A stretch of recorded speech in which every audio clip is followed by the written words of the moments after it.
Hello welcome all of you. നമ്മളിന്ന് വന്നിട്ടുള്ളത് reading and writing ഇംഗ്ലീഷിൽ പ്രധാനപ്പെട്ട ഒരു എസ്സേ ആയിട്ടാണ്. ഇത് എസ്സേ ആയിട്ട് 10 മാർക്കിനും അതല്ല എന്നുണ്ടെങ്കിൽ 5 മാർക്കിന് ഇതിലേതെങ്കിലും ഒരു പെർട്ടിക്കുലർ ഭാഗം എടുത്തിട്ട് 5 മാർക്കിനോ അല്ലെങ്കിൽ 2 മാർക്കിനുള്ള ക്വസ്റ്റ്യൻസ് ആയിട്ടോ ചോദിക്കാനുള്ള ചാൻസ് ഉണ്ട്. എന്തായാലും പഠിക്കേണ്ട ഒരു പോർഷനാണ് ഇത് കേട്ടോ. Discuss the different parts of speech. Okay, parts of speech ഏതൊക്കെയാണെന്നുള്ളത് ഒരു പാഠമായിട്ട് തന്നെ ബ്ലോക്ക് 2-ൽ യൂണിറ്റ് 1-ൽ ഒരു പ്രത്യേക പാഠമായിട്ട് തന്നെ നിങ്ങൾക്ക് പഠിക്കാനുണ്ട്. അതിൽ കുറേ അധികം വിശദീകരിക്കുന്നുണ്ട്. പക്ഷേ ഒരു 10 മാർക്കിന് ചോദിക്കുകയാണെങ്കിൽ എന്തൊക്കെ പോയിൻറ്റ്സ് ആണ് ഇൻക്ലൂഡ് ചെയ്യേണ്ടത് എന്നുള്ളതാണ് ഈ ഒരു വീഡിയോ. ഓക്കെ, ഫസ്റ്റ് തന്നെ നൗൺ എന്താണ് എന്നുള്ളത്. നൗൺ എന്താണ് നമുക്ക് അറിയുന്നതാണ്.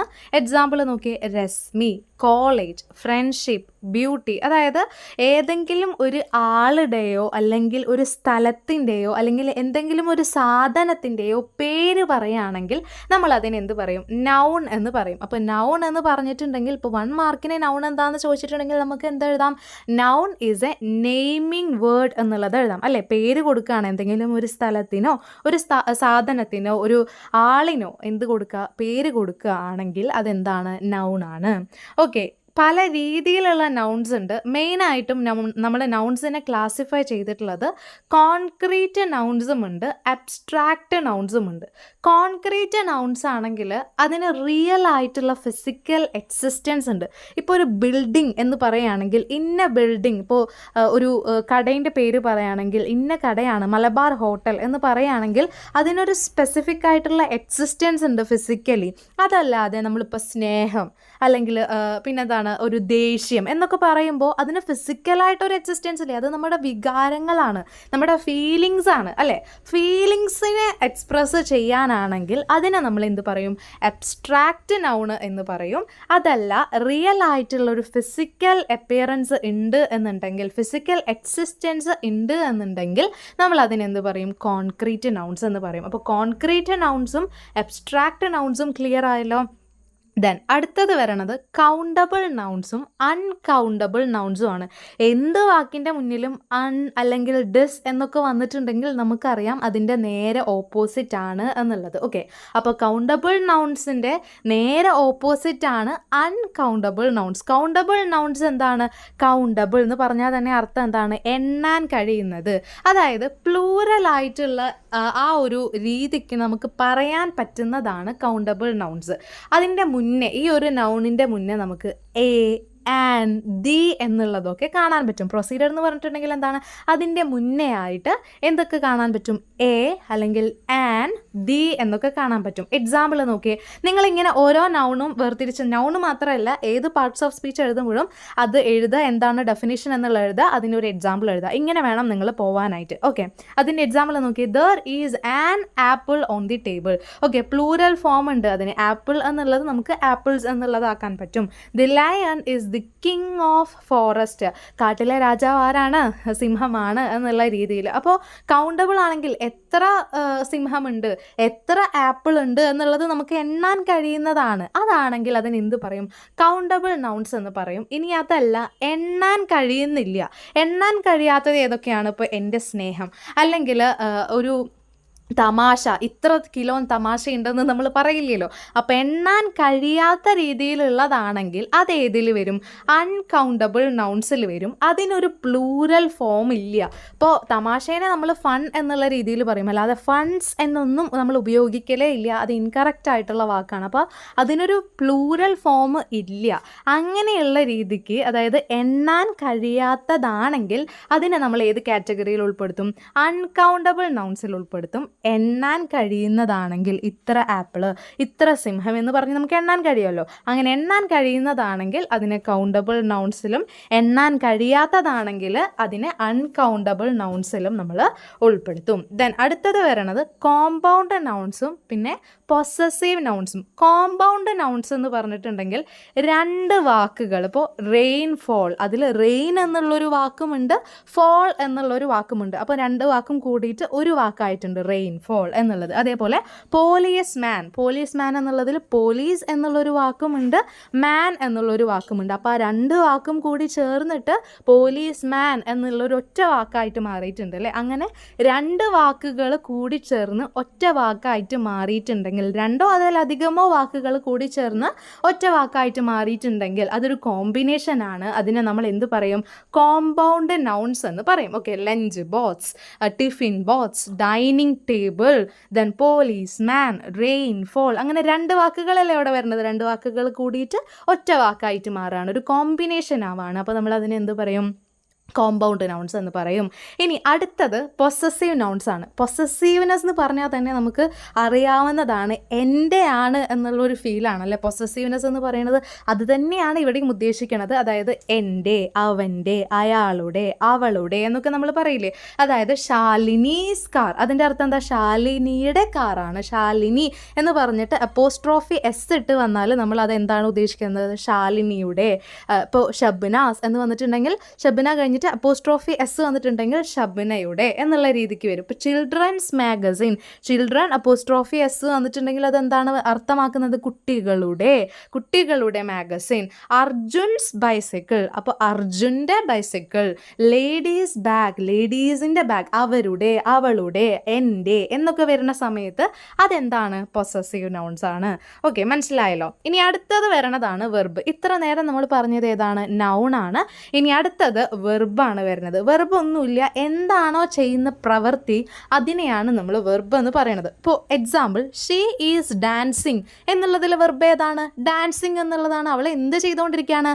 ഡാൻസ് കളിച്ചുകൊണ്ടിരിക്കുകയാണ്. അപ്പോൾ അവിടെ ഡാൻസ് കളിക്കുക എന്നുള്ളതാണ് അവൾ ചെയ്യുന്ന രീതിയിലുള്ള പ്രവൃത്തി. ആ പ്രവൃത്തിനെയാണ് നമ്മൾ എന്ത് പറയണത്? വെർബ് എന്ന് പറയണത്. ഇനി അടുത്തത് നോക്കേ, he is reading A short story. അവിടെ അവൻ ചെയ്യുന്ന പ്രവൃത്തി എന്താ? റീഡിങ് ആണ്, വായിക്കുകയാണ് അല്ലേ.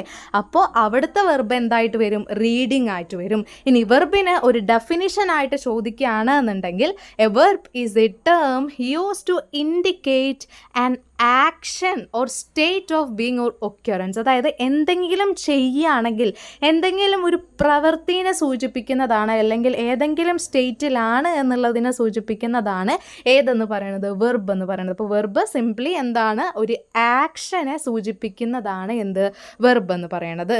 ഇനി നമുക്ക് പഠിക്കാനായിട്ട് ലെക്സിക്കൽ വെർബ് അല്ലെങ്കിൽ മെയിൻ വെർബും ഉണ്ട്, അതേപോലെ ഹെൽപ്പിംഗ് വെർബ്സും ഉണ്ട്. ഹെൽപ്പിംഗ് വെർബ്സിനെ നമ്മൾ എന്ത് പറയും? ഓക്സിലറി വെർബ്സ് എന്ന് പറയും. ഫസ്റ്റ് വൺ, മെയിൻ വെർബ് എന്താണെന്നുള്ളത് സിമ്പിളാണ് മനസ്സിലാക്കാനായിട്ട്. മെയിൻ വെർബ് ആണെങ്കിൽ അതിന് ഇൻഡിപെൻഡൻ്റ് ആയിട്ടുള്ളൊരു മീനിങ് ഉണ്ടാവും. എന്ന് വെച്ചാൽ നോക്കിയേ, ഈറ്റ്, ഹംഗ്രി എന്നൊക്കെ പറയുമ്പോൾ വിശക്കുന്നു അല്ലെങ്കിൽ ഭക്ഷണം കഴിക്കുന്നു എന്നുള്ള രീതിക്കുള്ള അർത്ഥങ്ങളൊക്കെ വരും. ഓക്കെ, ഇത് മനസ്സിലാവണം എന്നുണ്ടെങ്കിൽ അതിൻ്റെ തൊട്ടടിയിലുള്ള ഹെൽപ്പിംഗ് വെർബ്സ് അല്ലേ, അതായത് ഓക്സിലറി വെർബ്സ്, അതൊന്ന് നോക്കി. Am, is, are, were, has, have, had, to. ഇതിൻ്റെ ഓരോന്നിൻ്റെയും സെപ്പറേറ്റ് ആയിട്ടുള്ള ഓരോ എവിടെയൊക്കെയാണ് യൂസ് ചെയ്യേണ്ടത് എന്നുള്ളത് നമുക്ക് പഠിക്കാനുണ്ട്. പക്ഷേ ഒരു എസ്സേ ആയിട്ട് എഴുതുമ്പോൾ നിങ്ങൾ അത് എഴുതേണ്ട ആവശ്യമില്ല കേട്ടോ. വേണമെന്നുണ്ടെങ്കിൽ ഒരു 2 എണ്ണം എക്സാമ്പിൾ എന്ന് പറഞ്ഞിട്ട് നിങ്ങൾക്ക് എഴുതാവുന്നതാണ്, അല്ലാതെ മൊത്തമായിട്ട് എഴുതേണ്ടതായിട്ടുള്ള കാര്യമില്ല. പാർട്സ് ഓഫ് സ്പീച്ച് എന്ന് മൊത്തത്തിൽ ചോദിച്ചിട്ടുണ്ടെങ്കിൽ കേട്ടോ. അപ്പോൾ ഓക്സിലറി വെർബ്സ് ആണെങ്കിൽ, ഹെൽപ്പിംഗ് വെർബ്സ് ആണെങ്കിൽ നിങ്ങൾക്ക് എന്താണ്? സെപ്പറേറ്റ് ആയിട്ട് ഇൻഡിപെൻഡൻ്റ് ആയിട്ടൊരു മീനിങ് ഇല്ല. അപ്പോൾ ഈസ് എന്നുള്ളതിൻ്റെ മീനിങ് കറക്റ്റായിട്ട് പറയാൻ പറഞ്ഞിട്ടുണ്ടെങ്കിൽ നമുക്കതിനൊരു മീനിങ് ഇല്ല. എന്തിൻ്റെയെങ്കിലും കൂടെ ഈസ് വരുമ്പോഴാണ് അതിനൊരു മീനിങ് ഉണ്ടാവുന്നത്. ഷീ ഈസ് ഡാൻസിങ് എന്ന് പറയുമ്പോൾ അവൾ ഡാൻസ് ചെയ്തുകൊണ്ടിരിക്കുകയാണ്. കണ്ടോ, ഈസ് എന്നുള്ളത് നമ്മൾ എക്സാമ്പിളായിട്ട് പറയുകയാണ്. അതേപോലെ കുറേ ഓക്സിലറി വെർബ്സ് ഉണ്ട്, ഹെൽപ്പിംഗ് വെർബ്സ് ഉണ്ട് അല്ലേ. അപ്പോൾ അതൊക്കെ എന്തിൻ്റെങ്കിലും കൂടെ യൂസ് ചെയ്യുമ്പോഴാണ് അതിനൊരു അർത്ഥം വരുന്നത്, അല്ലാതെ സെപ്പറേറ്റ് ആയിട്ട് ഇപ്പോൾ വിശക്കുന്നു അല്ലെങ്കിൽ കഴിക്കുന്നു എന്ന് പറയുന്നത് പോലെ ഒരു അർത്ഥം ഇല്ല. അങ്ങനെ അർത്ഥം ഇൻഡിപെൻഡൻ്റ് ആയിട്ട് ഇല്ലാത്തതാണെങ്കിൽ അത് ഹെൽപ്പിംഗ് വെർബാണ് അല്ലെങ്കിൽ ഓക്സിലറി വെർബാണ്. ഇനി ഇൻഡിപെൻഡൻ്റ് ആയിട്ടൊരു മീനിങ് ഉണ്ട്, ഒരു വാക്ക് എടുത്തിട്ടുണ്ടെങ്കിൽ ആ വാക്കിനെ സെപ്പറേറ്റ് ആയിട്ടൊരു മീനിങ് ഉണ്ട് എന്നുണ്ടെങ്കിൽ അതിന് നമ്മൾ എന്ത് പറയും? മെയിൻ വെർബ് അല്ലെങ്കിൽ ലെക്സിക്കൽ വെർബ് എന്ന് പറയും. Then regular and irregular verbs.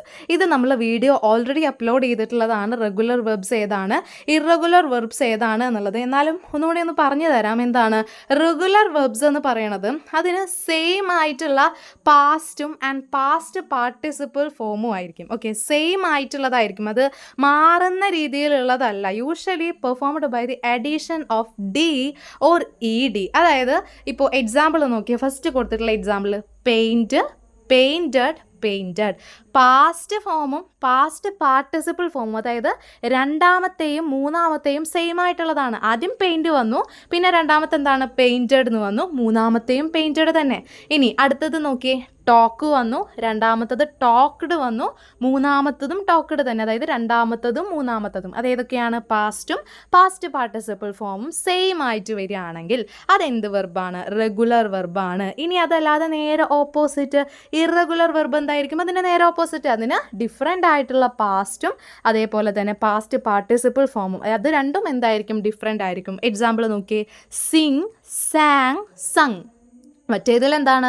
Past ഫോമും പാസ്റ്റ് പാർട്ടിസിപ്പിൾ ഫോമും സെയിം ആയിരുന്നു. ഇറഗുലർ വെർബിലേക്ക് വന്നപ്പോൾ പാസ്റ്റ് ഫോമും പാസ്റ്റ് പാർട്ടിസിപ്പിൾ ഫോമും ഡിഫറെൻ്റ് ആയി. അതായത് രണ്ടാമത്തതും മൂന്നാമത്തതും എന്തായി? ഡിഫറെൻ്റ് ആയി. ഇവിടെ നോക്കിയേ, സിങ്, സാങ്, പിന്നെ വരുന്നത് സങ് ആണ്. ഇറഗുലർ വെർബ്സ് ആണെങ്കിൽ അത് എന്ത് തന്നെ വരണമായിരുന്നു?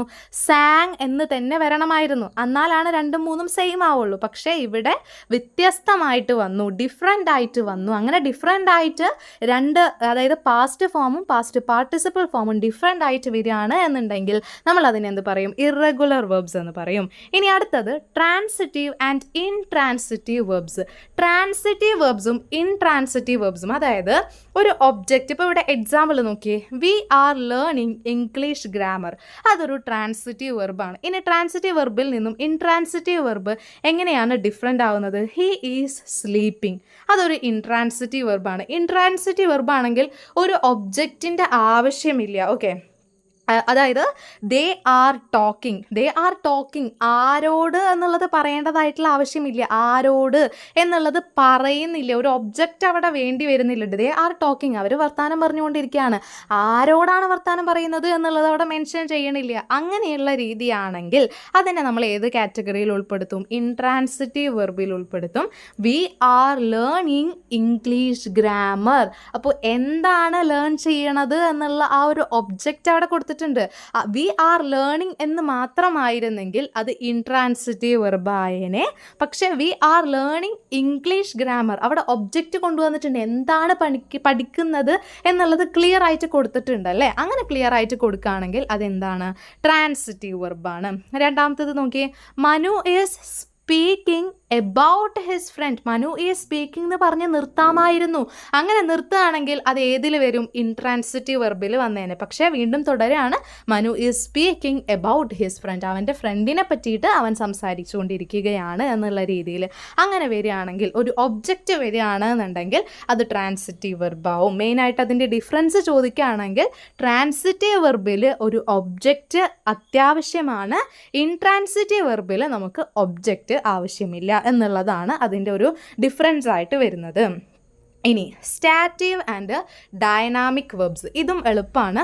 ശരിക്കും പറഞ്ഞാൽ പാർട്സ് ഓഫ് സ്പീച്ച് എളുപ്പമാണ്. മനസ്സിലാക്കി പഠിച്ചിട്ടുണ്ടെങ്കിൽ ഒന്ന് നോട്ട് ചെയ്ത് തന്നെ പോവുക. ഷുവർ ക്വസ്റ്റ്യൻ ആണ് കേട്ടോ.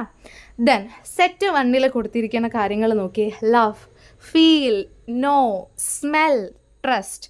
ഇനി സെറ്റ് 2 കൊടുത്തിരിക്കുന്നത് നോക്കി, run, jump, write, say, cook അല്ലേ? അത് രണ്ടും തമ്മിൽ വായിക്കുമ്പോൾ തന്നെ നമുക്കതിൻ്റെ വ്യത്യാസം എന്താണെന്നുള്ളത് മനസ്സിലാവും. അതായത് എന്തെങ്കിലും ഒരു സ്റ്റേറ്റ് അല്ലെങ്കിൽ എന്തെങ്കിലും ഒരു കണ്ടീഷനെ സൂചിപ്പിക്കുന്നതാണെങ്കിൽ അതെന്താണ്? സ്റ്റാറ്റീവ് വെർബാണ്. അതായത് നമ്മളിപ്പോൾ ലവ്, അതേപോലെ തന്നെ ഫീലിങ്സ്, അറിയുക, മണക്കുക, അതേപോലെ വിശ്വസിക്കുക എന്നൊക്കെ പറയുന്ന സമയത്ത് അതൊരു സ്റ്റാറ്റീവ് വെർബാണ്. കാരണം അത് എന്തെങ്കിലും ഒരു കണ്ടീഷനെ സൂചിപ്പിക്കുന്ന രീതിയിലുള്ളതാണെങ്കിൽ അത് സ്റ്റാറ്റീവ് വെർബാണ്. അല്ലാതെ നമ്മൾ ഓടുക, ചാടുക, എഴുതുക, പറയുക, കളിക്കുക അതൊക്കെ വരുന്നത് ഏതിലാണ്? ഡൈനാമിക് വെർബ്സിലാണ്. ഡൈനാമിക് എന്ന് പറഞ്ഞാൽ തന്നെ അതിന് മൂവ്മെൻറ്റ്, ആക്ഷൻ എന്നൊക്കെയാണ് പൊതുവെ അർത്ഥം വരുന്നത്. അപ്പോൾ ആക്ഷൻ വെർബ്സ് ആണ് അല്ലെങ്കിൽ ഡൈനാമിക് വെർബ്സ് ആണ് ഈ റണ്ണിങ് അല്ലെങ്കിൽ ജമ്പ്, റൈറ്റ്, സേ, കുക്ക്. ഇതൊക്കെ എന്താണ്? ആക്ഷനാണ്. ആൾ ചെയ്യുന്ന ഒരു പ്രവൃത്തിയാണ് അല്ലേ? അതാണെങ്കിൽ എന്താണ്? ഡൈനാമിക് വെർബ്സ് ആണ്. ഇനി അടുത്തത് വരണത് ലിങ്കിങ് വെർബ്സ്. ലിങ്കിങ് വെർബ്സ് പിന്നെ എളുപ്പമാണ്, ആ ഒരു വാക്കിൽ നിന്ന് തന്നെയുണ്ട്, അവിടെ ഹൈലൈറ്റ് ചെയ്ത് കൊടുത്തിട്ടുണ്ട് ഏതൊക്കെയാണ് ലിങ്കിങ് വെർബ്സ് എന്നുള്ളത്. എക്സാമ്പിളിൽ നോക്കിയേ, Shiju is an architect. Shiju an architect എന്ന് പറയുമ്പോൾ ഷിജു ഒരു എന്താണ്, ഷിജു ഒരു പാട്ടുകാരനാണ്, അല്ലെങ്കിൽ എഴുത്തുകാരനാണ്, ഒരു കലാകാരനാണെന്നൊക്കെ പറയുന്ന സമയത്ത് ആണ് എന്നുള്ളൊരു വാക്ക് വന്നിട്ടില്ല എന്നുണ്ടെങ്കിൽ അവിടെ വരുന്ന ആ ഒരു ഡിഫറൻസ് നമുക്ക് മനസ്സിലാവും. ഷിജു കലാകാരൻ, ഷിജു എന്താണ് പെയിൻറ്റുകാരൻ എന്നൊക്കെ പറയുന്ന സമയത്ത് ഷിജു പെയിൻറ്റുകാരനാണ്, ഷിജു കലാകാരനാണ് എന്ന് പറയുമ്പോഴാണ് ആ ഒരു സെൻറ്റൻസ് പൂർത്തിയാവുന്നത്. അങ്ങനെയാണ് എന്ന് പറയാൻ വേണ്ടിയിട്ടാണ് നമ്മൾ എന്ത് ഉപയോഗിക്കുന്നത്, ഈസ് ഉപയോഗിക്കുന്നത്. അപ്പോൾ അതൊരു ലിങ്കിങ് ആയിട്ട് വരികയാണ്. അതായത് സബ്ജക്റ്റിനെ അതിൻ്റെ കോംപ്ലിമെൻ്റ് ആയിട്ട്, ഇവിടെ വരുന്ന സബ്ജക്റ്റ് ഏതാണ്, ഷിജു അല്ലേ, ഏതാണോ അവിടെ വരുന്ന ആള് അവരെയാണ് നമ്മൾ എന്ത് പറയണത്, സബ്ജക്റ്റ് എന്ന് പറയുന്നത്. അപ്പോൾ ഇവിടുത്തെ സബ്ജക്റ്റ് എന്താണ്, ഷിജു ആണ്. ഈ ആൻ ആർക്കിടെക്റ്റ് എന്ന് പറയുന്നതാണ് ഇവിടുത്തെ കോംപ്ലിമെൻ്റ് ആയിട്ട് വരുന്നത്. സബ്ജക്റ്റ് കഴിഞ്ഞിട്ട് ബാക്കിയുള്ളതിനെ നമ്മൾ കോംപ്ലിമെൻ്റ് ആയിട്ട് കണക്കാക്കും. അപ്പോൾ കോംപ്ലിമെൻ്റ് ആയിട്ട് വരുന്നതിനെ സബ്ജക്റ്റ് ആയിട്ട് ലിങ്ക് ചെയ്യാൻ വേണ്ടിയിട്ടാണ് നമ്മൾ എന്ത് ഉപയോഗിക്കുന്നത്, ലിങ്കിങ് വെർബ്സ് ഉപയോഗിക്കുന്നത്. ഇനി അടുത്തത് നോക്കിയേ, she turned happy. She happy എന്ന് പറയുകയാണെങ്കിൽ നമ്മൾക്ക് എന്താണ്, ഒരു അപാകതയാണ് അല്ലേ, അത് അവൾ ഹാപ്പി ആയിട്ട് മാറിയിട്ടുണ്ട് എന്നുള്ളത് കാണിക്കാൻ വേണ്ടിയിട്ട് ടേൺഡ് ഇ ഡി നമ്മൾ ആഡ് ചെയ്തതാണ്. ടേൺ എന്നുള്ളതാണ് അവിടെ എന്തായിട്ട് വരുന്നത്, ലിങ്കിങ് വെർബായിട്ട് വരുന്നത്. അതേപോലെ ദേ ബിക്കെയിം ഫ്രണ്ട്സ്. ദേ എന്ന് പറയുന്നത് അവിടുത്തെ സബ്ജക്റ്റാണ്, ബിക്കെയിം ഫ്രണ്ട്സ് എന്ന് പറയുന്നത് അവിടുത്തെ കോംപ്ലിമെൻ്റ് ആയിട്ട് വരും. അപ്പോൾ ദേ ബിക്കെയിം ഫ്രണ്ട്സ്, അതിലേതാണ് ലിങ്കിങ് വെർബ്, ബിക്കെയിം ആണ് അല്ലേ. ഹി ലുക്സ് ബ്രേവ്, അപ്പോൾ അവിടെ ഏതാണ് ലിങ്കിങ് വെർബ്, ഹി ബ്രേവ് എന്ന് പറയുന്നതിന് പകരം ഹി ലുക്സ് ബ്രേവ്, അവൻ നല്ല ധൈര്യശാലിയാണെന്ന് കാണുമ്പോൾ തന്നെ അറിയുന്നുണ്ട് എന്നുള്ള രീതിക്ക് പറയുന്ന സമയത്ത് ലുക്സ് എന്ന് വരുന്നതാണ് അവിടെ എന്തായിട്ട് വരുന്നത്, ലിങ്കിങ് വെർബായിട്ട് വരുന്നത്. അത്രയാണ് ലിങ്കിങ് വെർബിലുള്ളത്.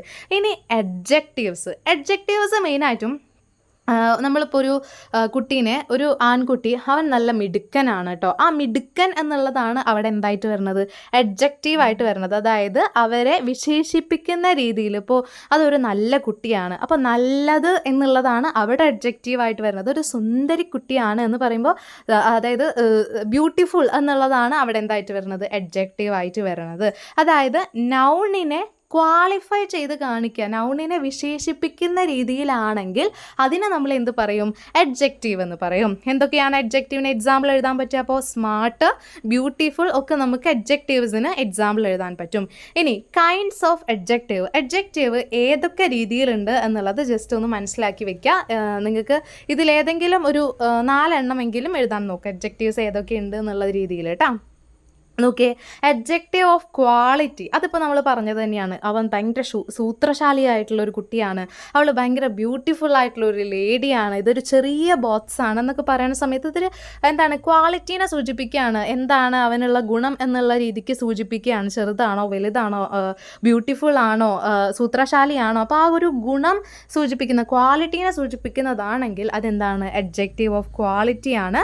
ഇനി എത്രയുണ്ട് എന്നുള്ളത്, അതായത് കുറച്ചാണോ കൂടുതലാണോ, പിന്നെ അതേപോലെ എത്രത്തോളം ഉണ്ട് എന്നുള്ളത് കാണിക്കാനാണെങ്കിൽ അവിടെ എക്സാമ്പിൾ കൊടുത്തിരിക്കുന്നത് നോക്കിയാൽ much, many, few, whole, some, അങ്ങനത്തെ രീതിയിൽ വരികയാണെന്നുണ്ടെങ്കിൽ അതെന്താണ്, ക്വാണ്ടിറ്റി ആണ് അല്ലേ. എത്ര ക്വാണ്ടിറ്റി ഉണ്ടെന്ന് നമ്മൾ പറയും, അളവ്. അപ്പോൾ അളവിനെ സൂചിപ്പിക്കുന്നതാണെങ്കിൽ അതെന്താണ്, അഡ്ജക്റ്റീവ് ഓഫ് ക്വാണ്ടിറ്റി.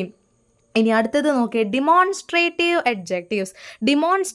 അഡ്ജക്റ്റീവ്സിൽ നമുക്ക് പറയാൻ പറ്റുക എന്താണ്, ആ പേന, ഈ പേന, ആ പെൻസില്, ഈ സ്ത്രീ, ആ പുരുഷൻ എന്നൊക്കെ പറയില്ലേ നമ്മൾ ചൂണ്ടിക്കാണിച്ചിട്ട്. അപ്പോൾ നമ്മൾ അതിന് ഇംഗ്ലീഷിലേക്ക് എങ്ങനെയാക്കും, this, that, those, some, such, അങ്ങനെയുള്ള എന്നൊക്കെ പറയില്ലേ, അതാണ് സച്ച് എന്നുകൊണ്ട് ഉദ്ദേശിക്കുന്നത്.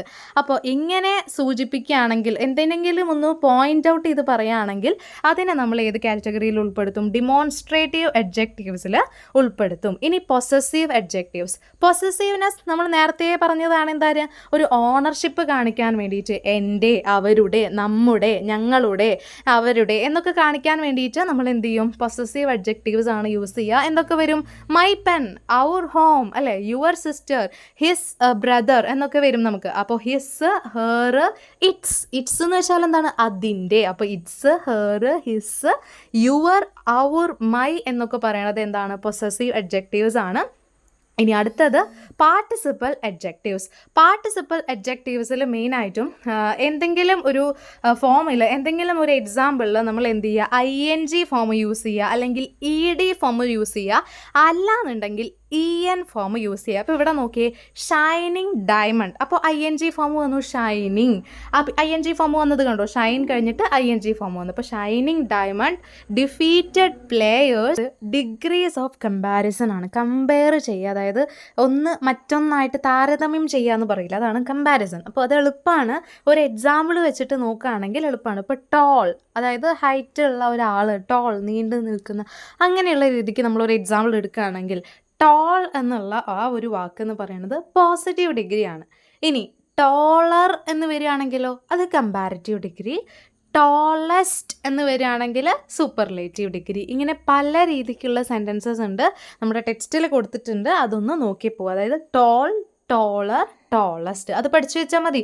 ടോൾ പോസിറ്റീവ് ഡിഗ്രിയാണ്, ടോളർ കമ്പാരിറ്റീവ് ഡിഗ്രിയാണ്, ടോളസ്റ്റ് സൂപ്പർലേറ്റീവ് ഡിഗ്രിയാണ്. ചെറിയൊരു ടിപ്പ്, എല്ലാത്തിലും ആപ്ലിക്കബിൾ അല്ല, എന്നാലും 90% നിങ്ങൾക്ക് ആപ്ലിക്കബിൾ ആയിട്ടുള്ള ഒരു ടിപ്പാണ്. അതായത് ടോളർ ER അവസാനിക്കുകയാണെങ്കിൽ അത് കമ്പാരിറ്റീവ് ഡിഗ്രി ആയിരിക്കും.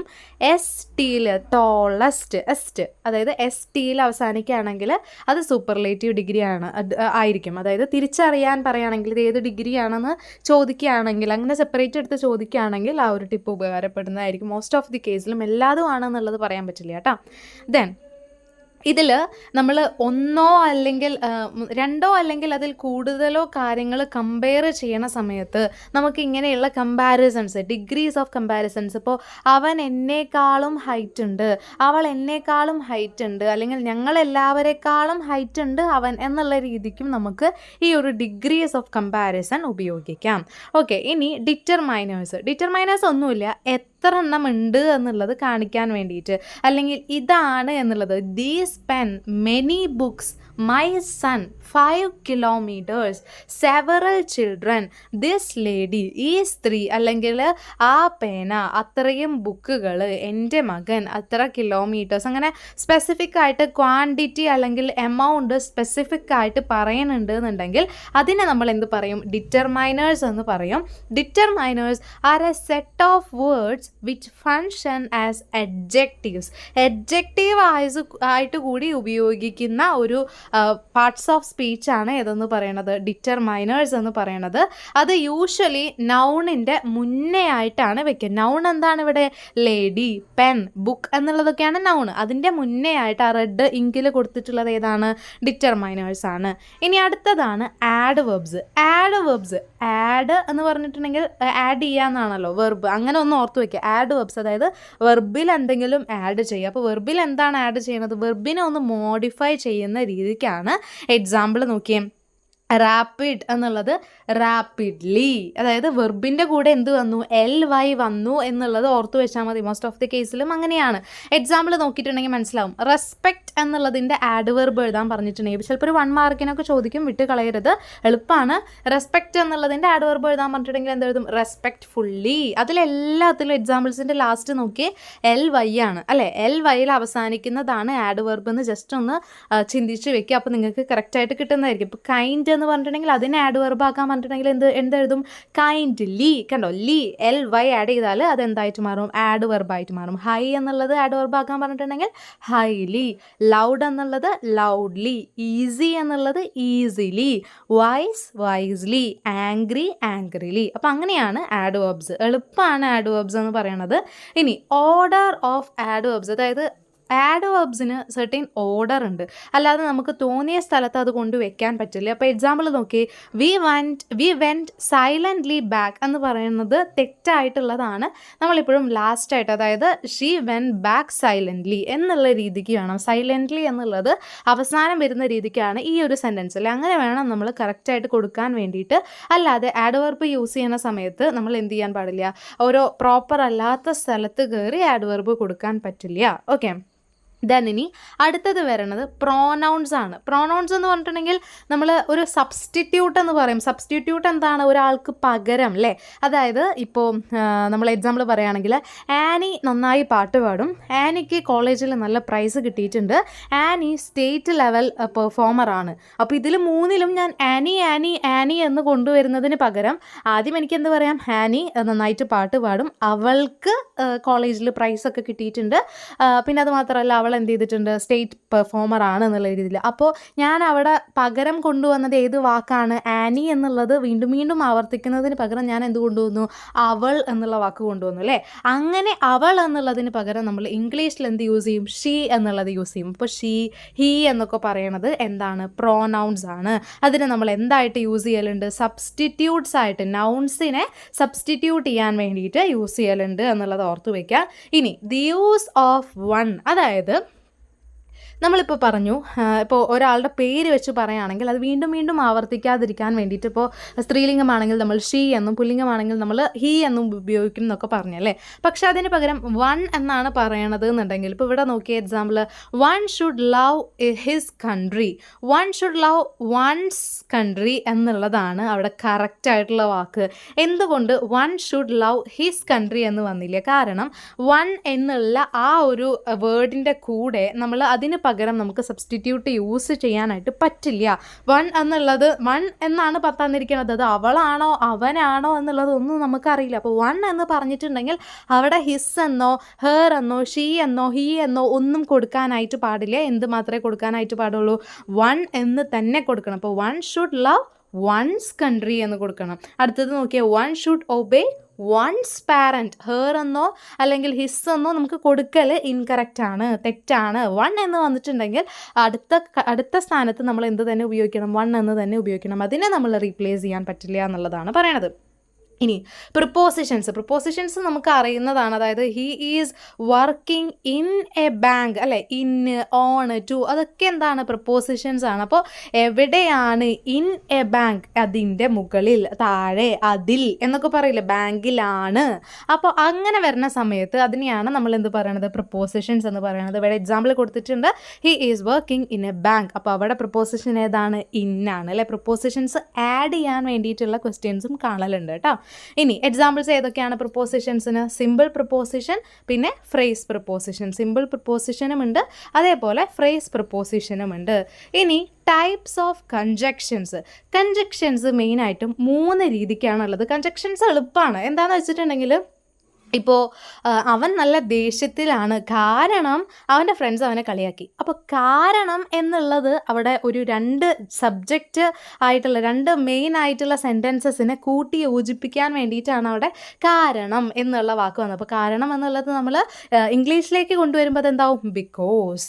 ഇനിയിപ്പോൾ അടുത്തത് നോക്കിയത്, the doctor advised the patient to take rest and to take medicines on time. Doctor ആ ഒരു പേഷ്യൻറ്റിൻ്റെ അടുത്ത് എന്ത് ചെയ്തിട്ടുണ്ട്? റെസ്റ്റ് എടുക്കാൻ പറഞ്ഞിട്ടുണ്ട്. അതുകൂടാതെ പ്രോപ്പറായിട്ട് മെഡിസിൻ കഴിക്കാനും പറഞ്ഞിട്ടുണ്ട്. അപ്പോൾ അത് കൂടാതെ എന്ന് പറഞ്ഞില്ലേ, ആൻഡ് എന്ന് പറഞ്ഞില്ലേ, അതെന്താണ്? ഒരു കൺജക്ഷൻ ആണ്. അങ്ങനെ 3 രീതിക്ക് ക്ലാസിഫൈ ചെയ്തിട്ടുണ്ട്. Coordinating conjunction, subordinating conjunction, correlative conjunction. 3നും അവിടെ ഓരോ എക്സാമ്പിൾസ് കൊടുത്തിട്ടുണ്ട്. അത് പഠിച്ചു വെക്കാം കേട്ടോ. നോക്കിയേ, പക്ഷേ, അല്ലെങ്കിൽ അത് കാരണം, അത് കൂടാതെ എന്നൊക്കെ വരില്ലേ, ആൻഡ്, ബട്ട്, അത് ബിക്കോസ്, അതൊക്കെ വരുന്ന സമയത്ത് അത് നമുക്ക് എന്തായിട്ട് എന്തിൻ്റെ കാറ്റഗറിയിലാണ് അത് വരുന്നത്? കൺജക്ഷൻസിലാണ് വരുന്നത്. 2 വാക്കുകൾ, അത് രണ്ടും സെപ്പറേറ്റ് ആയിട്ട് പറയുന്ന സമയത്ത് അതിന് സെപ്പറേറ്റ് അർത്ഥമുണ്ട്. നോക്കിയേ, ഹി ഈസ് ആംഗ്രി എന്ന് മാത്രം പറയുകയാണെങ്കിൽ അതിന് ഇൻഡിപെൻഡൻ്റ് ആയിട്ടുള്ള ഒരു മീനിങ് ഉണ്ട്. ഹിസ് ഫ്രണ്ട്സ് ടീസ്ഡ് ഹിം, അപ്പോഴും ഒരു ഇൻഡിപെൻഡൻ്റ് ആയിട്ടുള്ള മീനിങ് ഉണ്ട്. അവൻ്റെ ഫ്രണ്ട്സ് അവനെ കളിയാക്കി, അവൻ നല്ല ദേഷ്യത്തിലാണ്. ഇതിന് 2നും ഒരു സെപ്പറേറ്റ് മീനിങ് ഉണ്ട്. അത് 2ൻ്റെയും ഇടയിൽ യോജിപ്പിക്കുന്നതാണ് എന്ത്? കൺജക്ഷൻസ് എന്ന് പറയുന്നത്. 3 ടൈപ്പ് ഉണ്ട് എന്നുള്ളത് ഓർത്ത് വെക്കുക കേട്ടോ. ഇനി അവസാനമായിട്ട് ഇന്റർജങ്ഷൻ നമ്മൾ സെപ്പറേറ്റ് ഒരു വീഡിയോ ആയിട്ട് ഇട്ടതാണ്. അല്ല, ഇന്റർജങ്ഷൻ എന്ന് പറഞ്ഞിട്ടുണ്ടെങ്കിൽ നമ്മൾ പെട്ടെന്ന് ഉണ്ടാവണ എന്തെങ്കിലും ഒരു ഇമോഷൻസ് എക്സ്പ്രസ് ചെയ്യാൻ വേണ്ടിയിട്ട് അശോ ഞാൻ എന്ത് ചെയ്ത് എൻ്റെ ചാവി മറന്നുപോയി എന്ന് പറയുന്ന സമയത്ത് അശോ എന്ന് നമ്മൾ പറയുന്നില്ല, അതിന് പകരം ഓ എന്ന് പറയുമ്പോൾ അതെന്തായിട്ടുണ്ട് അവിടെ ഇൻ്റർജങ്ഷൻഡ് ആയിട്ടുണ്ട്. അതുകൊണ്ട് നമ്മുടെ സഡൻ ആയിട്ടുള്ള ഇമോഷൻസും സഡൻ ആയിട്ടുള്ള ഫീലിങ്സും ഒക്കെ കാണിക്കാൻ വേണ്ടിയിട്ട് യൂസ് ചെയ്യുന്നതാണ് എന്തെന്ന് പറയണത്, ഇൻ്റർജങ്ഷൻ എന്ന് പറയുന്നത്. അതിന് ഗ്രാമാറ്റിക്കലി റൂൾസ് ഒന്നുമില്ല, നമ്മൾ പെട്ടെന്ന് എക്സ്പ്രസ് ചെയ്യുന്നതല്ലേ, അപ്പോൾ ഗ്രാമാറ്റിക്കൽ റൂൾസ് ഒന്നും ഇല്ല എന്നുള്ളത് ഒന്ന് ഓർത്ത് വയ്ക്കാം. എന്താണ് അപ്പോൾ ചിലപ്പോൾ 1 മാർക്കിനൊക്കെ ഇങ്ങനെ ചോദിക്കാം ഗ്രാമാറ്റിക്കൽ റൂൾസ് ഒന്നും ഇല്ലാത്ത പാർട്സ് ഓഫ് സ്പീച്ച് ഏതാണെന്നുള്ളത്. അപ്പോൾ നിങ്ങൾ എന്ത് എഴുതണം, ഇൻ്റർജങ്ഷൻ ആണ് എന്നുള്ളത് എഴുതണം.